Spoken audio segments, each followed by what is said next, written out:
मैले धेरै दिनदेखि चाहिँ नानो एनर्जाइजर हाल्ने कि बाइकमा, अनि बाइकले धुवा फ्याँकिरहेको थियो। अनि इन्जिनै खोल्न मन छैन कि मलाई। यो पुरानो बाइकको मुटुमा ढुङ्गा हाने बराबर मुटुको अपरेसन गरे जस्तो फिल हुन्छ कि मलाई यो इन्जिन खोल्न पर्यो भने। मैले यहाँ पुरा यो मोबिल पनि नयाँ हालेर चसलाउँछ कि यो मोबिल पनि नयाँ हालेर अनि नानो फेर्न लाग्यो।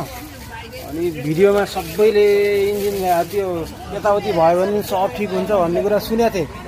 अनि चाहिँ यसले के भाइ, यसले के हाफ इन्जिन साथ भयो भने बनाउन पर्दैन भन्छ नि। यो पुरानो बाइक फेरि मलाई फेरि इन्जिन खोल्न मन लागेन, त्यही भएर चाहिँ यो हाल्न लाग्यो। 2500 हो कि यो प्याकेट।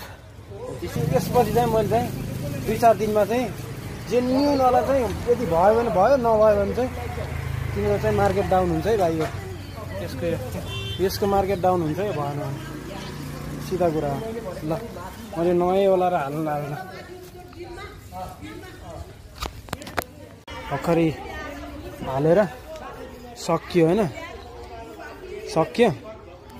अनि यदि भएन भने मेरो 2500 खेरा गयो भने हेर्न।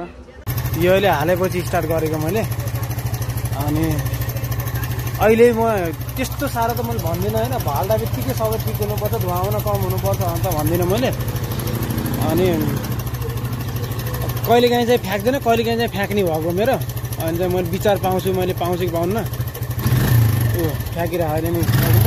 अहिले भर्खरबाट मैले कम हुन्छ भनेर त्यो एकदम उ त गर्नु भएन, तर हुन्छ होला। 4-5 दिन रोकेर मैले यसको जेन्युनवाला रिभ्यू दिन्छु है त। बाई अहिले त।